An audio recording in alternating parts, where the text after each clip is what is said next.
Bonjour à tous, soyez les bienvenus dans ce nouveau numéro du magazine dédié à votre santé sur TLM en partenariat avec la Fondation Hospice Civil de Lyon. Ce mois-ci, c'est à l'hôpital de la Croix-Rousse que nous nous trouvons dans le service des maladies infectieuses et tropicales pour parler des infections ostéo-articulaires. Bonjour professeur Ferry, donc vous consacrez la majeure partie de votre activité de recherche aux infections ostéo-articulaires, donc aux infections de l'os et des articulations. Alors de quel type d'infection s'agit-il? Alors il s'agit d'infection du squelette, c'est-à-dire une infection d'un os ou d'une articulation. C'est un groupe d'infections très hétérogènes qui peuvent concerner par exemple un sujet jeune après un traumatisme, une fracture ouverte au niveau d'une jambe, ou un sujet plus âgé qui est par exemple une prothèse de hanche ou de genou qui s'infecte et ça pose donc tout un tas de problèmes.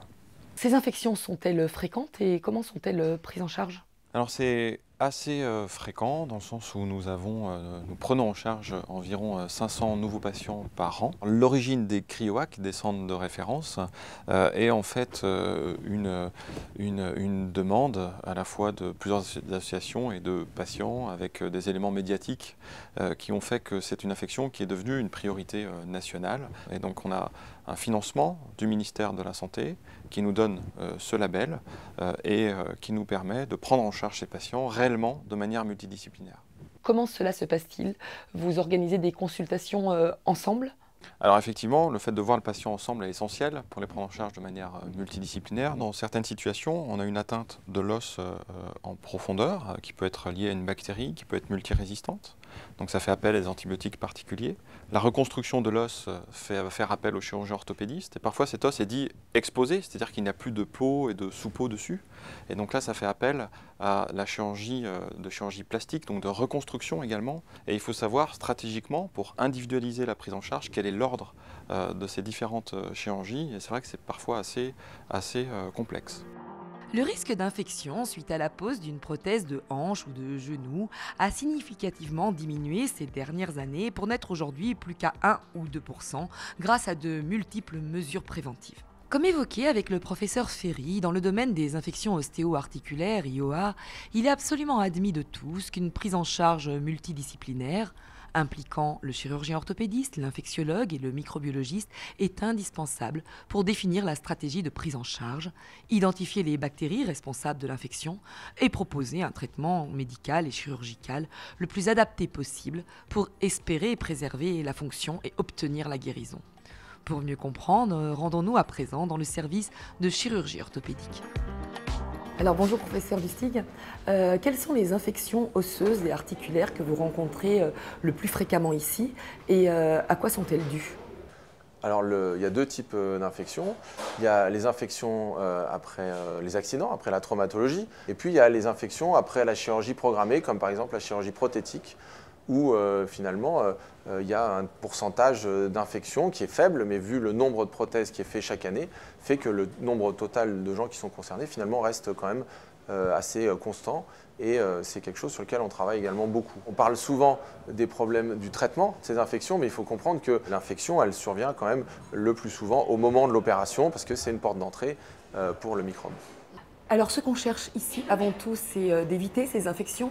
Néanmoins, quand on y est confronté, comment les prend-on en charge? On imagine qu'on a une prise en charge très spécifique, dédiée. Alors il y a différents niveaux. Il y a beaucoup de travail qui est fait sur les implants. Après, il y a le traitement. Comment est-ce qu'on traite ces infections? Au niveau des antibiotiques, alors certes, il y a des progrès au niveau des molécules, mais là, c'est plutôt les médecins infectiologues qui travaillent là-dessus. Mais au niveau chirurgical, nous, on utilise maintenant différentes solutions pour avoir finalement ces antibiotiques localement. On dit in situ. Alors ça va être par exemple de pouvoir insérer différents antibiotiques dans le ciment, quand on utilise du ciment, pour qu'ils puissent intervenir à forte dose au niveau de l'opération, ou également dans des substituts osseux, c'est-à-dire des éléments qui vont remplacer l'os et permettre également, tout en consolidant, d'amener des antibiotiques localement. Et puis enfin, on a ce qui va être, je pense, un progrès énorme, c'est ce qu'on appelle les bactériophages. Donc c'est ces espèces de virus qui vont attaquer la bactérie elle-même. Donc ça, c'est probablement le futur. Finalement, on va trouver la solution contre le microbe en utilisant presque un autre microbe pour tuer le microbe. Une réunion de concertation pluridisciplinaire, RCP, a été ouverte chaque lundi après-midi en visioconférence avec d'autres établissements pour évoquer les dossiers compliqués. Et c'est le jeudi que les cas complexes d'infections osseuses sont vus à l'hôpital de jour, en présence à la fois du chirurgien orthopédique, de l'infectiologue et du microbiologiste. Donc bonjour Nathalie Demeure, vous êtes infirmière ici à l'hôpital de jour. Alors comment est organisé cet hôpital de jour et finalement quel est son intérêt ? Donc l'hôpital de jour est structuré un petit peu le matin où il y a de l'imagerie avec le patient qui va faire des examens de radio simple, de scanner, d'IRM. Il aura des consultations diverses en fonction de ce qui est demandé. Il pourra éventuellement avoir par la suite une greffe de peau, donc suite à sa chirurgie, donc du coup ça voudra dire se sevrer du tabac. Donc il y a toutes ces consultations, en plus des consultations de psychologie, parce que le patient il arrive avec son bagage qui est parfois lourd. Et l'après-midi, c'est plutôt la consultation multi. Une fois que les médecins ont vu toute l'imagerie, l'historique du patient, on va faire une proposition personnalisée et donc on va s'assurer à ce moment-là de ce qu'a compris le patient. Nous, quand on refait les pansements, c'est ce qu'a compris le patient, ce qu'il a retenu, et parfois, il peut y avoir un peu de décalage où on a besoin de renforcer les informations. Nous avons rencontré un patient qui a bénéficié d'une intervention chirurgicale dans laquelle un substitut osseux d'un nouveau genre, très prometteur, a été utilisé pour la première fois. Il a accepté de se confier à Damien Decran pour lui faire part de ses attentes. Reportage. Après cette intervention, ça va plutôt pas mal. Moi, j'ai eu des bonnes petites douleurs au début, et là, au bout de 4 jours, ça y est, ça commence à bien passer. Et j'espère que ça va continuer comme ça, parce que là, pour l'instant, tous les indicateurs sont au vert. Et voilà, on croise les doigts. Nous retrouvons Alexandre quelques jours après une énième intervention chirurgicale. À l'origine d'une dizaine d'opérations, une fracture ouverte du tibia péroné à la suite d'un accident en septembre 2016. Hospitalisé dans un premier temps à Grenoble, il est victime d'une première infection en décembre 2016. Je commençais un petit peu à prendre peur parce qu'on commençait à parler d'amputation.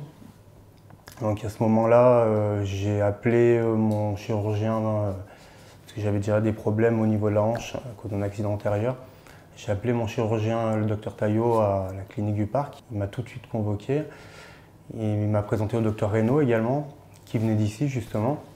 Et ils m'ont fait divers examens et là ils m'ont dit que l'infection avait atteint l'os. Une intervention est alors programmée début 2017 pour effectuer un lavage de cicatrices ainsi que la pose de fixateurs externes. Mais après 5 mois de traitement antibiotique, alors qu'Alexandre commence à retrouver de l'appui, l'infection fait son retour. Au bout d'un mois, j'ai eu un abcès, l'infection était toujours là et il fallait réopérer. Donc à ce moment-là, j'ai été réopéré au mois de juillet. C'est là que, lors de l'opération, il s'est rendu compte que l'infection avait quand même bien attaqué l'os et il a été obligé d'enlever 5 cm du tibia. 5 mois plus tard, c'est donc une nouvelle intervention qui est programmée, une intervention d'un nouveau genre nécessitant un substitut osseux innovant. Le professeur Ferry et le docteur Bataillé m'ont proposé donc cette intervention avec ce nouveau substitut d'os. Très chargé en antibiotiques qui permet donc d'éradiquer l'infection un petit peu plus en profondeur à mon sens. Et puis en combinaison avec la macrète iliaque, donc avec de l'os à moi et de l'os de banque, parce que ça faisait une bonne partie d'os à reconstituer. En combinaison avec également un clou, ils m'ont proposé cette opération. Et ce qui permet donc du coup d'espérer de pouvoir remarcher dans quelques mois. J'espère que, voilà, que je vais pouvoir cicatriser comme il faut. Après, dans les 3 prochains mois, j'espère une consolidation, un départ de consolidation pour pouvoir reprendre de l'appui. Et puis pour pouvoir reprendre la forme un petit peu, pour pouvoir faire de l'exercice, avoir de l'appui, refaire un petit peu, peut-être pas du sport, mais au moins de l'activité, pour reprendre une vie normale. Alors nous avons pu rencontrer un patient qui a bénéficié d'une innovation, d'une première dans votre service avec un nouveau substitut osseux. Quels espoirs placez-vous dans ces nouveaux dispositifs médicaux ? C'est vrai que c'est un dispositif qui est complètement innovant puisqu'il combine en fait une très forte concentration d'antibiotiques localement puisque les antibiotiques que le patient va prendre par la bouche pénètrent peu au niveau osseux, donc il y a un intérêt à avoir une concentration d'antibiotiques locale forte dose et en plus ça permet en fait une recolonisation de l'os sur ce dispositif, donc on combine deux éléments qui sont essentiels à notre sens pour pouvoir guérir ce patient qui est dans une situation très difficile. Il s'agit ici d'une première. En revanche, vous avez beaucoup plus d'expérience, d'expertise et donc de recul sur les prothèses arthrodèses. Comment intégrez-vous ces évolutions, ces niveaux de dispositifs dans les situations de sauvetage de prothèses ? Alors effectivement, on parle de sauvetage, donc on utilise des thérapeutiques qui ne sont pas complètement validées, mais qui promettent d'être complètement innovantes. Par exemple, le substitut, comme on a vu. C'est des patients chez qui il est proposé une amputation en cuisse, par exemple. Mais chez ces patients-là, on arrive à utiliser une prothèse bien particulière, fabriquée sur mesure, qui coûte 8 à 10 000 euros, qui n'est pas accessible dans les autres centres, qui n'est pas remboursée, pour pouvoir conserver le membre de ces patients. Si à ce terme-là, vous aviez des besoins à exprimer auprès des Lyonnais et à travers la Fondation HCL pour vous aider encore à améliorer votre service, quelles seraient vos priorités ? On se doit d'aller plus loin sur un projet de recherche local qui concerne l'impact des antibiotiques sur le microbiote intestinal. Donc on a des gros prescripteurs d'antibiotiques. L'idée est de guérir le patient, mais il peut y avoir un certain nombre de conséquences sur la flore digestive, l'acquisition de gènes de résistance que le patient peut peut-être diffuser dans son entourage. Donc nous avons aux HCL les outils pour pouvoir analyser ça, mais on a besoin de moyens pour caractériser ces conséquences sur le microbiote de nos patients et savoir si après le traitement antibiotique, si le patient revient à son état initial. Et c'est vraiment quelque chose d'essentiel à nos yeux. Votre santé, c'est terminé. Nous remercions tout le service des maladies infectieuses de l'hôpital de la Croix-Rousse de nous avoir accueillis. Nous vous donnons rendez-vous le mois prochain à l'hôpital Lyon-Sud pour parler de cancérologie.